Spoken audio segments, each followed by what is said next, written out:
जय हिंद दोस्तों, मैं एडवोकेट प्रवीण यादव। आप देख रहे हैं स्टे इन लीगल। आज हम एक ऐसे विषय पर बात करेंगे जिसके बारे में लोगों में बहुत भ्रम है। क्या शादी के बाद बेटी का पिता की संपत्ति पर अधिकार समाप्त हो जाता है? क्या बेटी अपने हिस्से की मांग कर सकती है? और क्या पैतृक संपत्ति और स्वयं अर्जित की गई संपत्ति में बेटी के अधिकार अलग अलग होते हैं? आइए इसे आसान भाषा में समझते हैं। सबसे पहले हम ये जानेंगे पैतृक संपत्ति क्या होती है। तो पैतृक संपत्ति वह संपत्ति होती है जो पीढ़ी दर पीढ़ी चली आ रही है, जिसका विभाजन ना किया गया, वह पैतृक संपत्ति मानी जाती है। हिंदू उत्तराधिकार अधिनियम 2005 के बाद बेटी को बड़ा कानूनी अधिकार मिला। अब बेटी भी बेटों की तरह पैतृक संपत्ति में बेटे की तरह समान अधिकार रखती है। इसका मतलब यह है कि बेटी को संपत्ति अर्जित करने के लिए कोई विशेष शर्त का पालन नहीं करना पड़ेगा।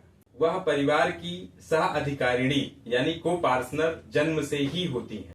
अब एक बहुत बड़ा सवाल, क्या शादी के बाद भी संपत्ति का अधिकार बेटी को मिलता है? इसका जवाब है हाँ। शादी होने के बाद भी बेटी को उतना ही अधिकार प्राप्त है संपत्ति में जितना एक अविवाहित बेटा या बेटी। अब बात करते हैं स्वयं अर्जित प्रॉपर्टी की। क्या बेटियों को एक पिता द्वारा स्वयं अर्जित की गई संपत्ति में अधिकार प्राप्त होता है? तो इसका जवाब है यदि मृत्यु से पहले कोई वैध वसीयत पिताजी द्वारा अगर बनाई गई है तो उनके मृत्यु के पश्चात उस वसीयत के आधार पर संपत्ति का बंटवारा होता है।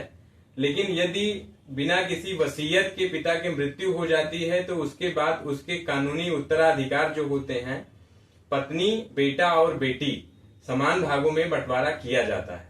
अब सवाल यह आता है कि यदि भाई प्रॉपर्टी में हिस्सा ना दे तो बहन को क्या करना चाहिए?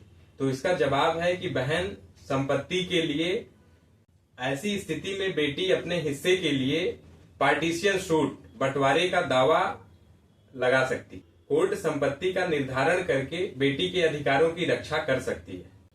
कई लोगों के दिमाग में यह सवाल रहता है कि क्या बेटी कृषि भूमि में भी अधिकार रखती है?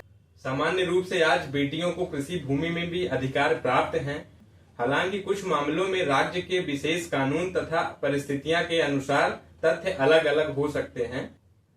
इस महत्वपूर्ण बातें हम संक्षेप में जान सकते हैं। पहला, बेटी को पैतृक संपत्ति में समान रूप से अधिकार प्राप्त है। दूसरा, शादी के बाद भी यह अधिकार समाप्त नहीं होता है।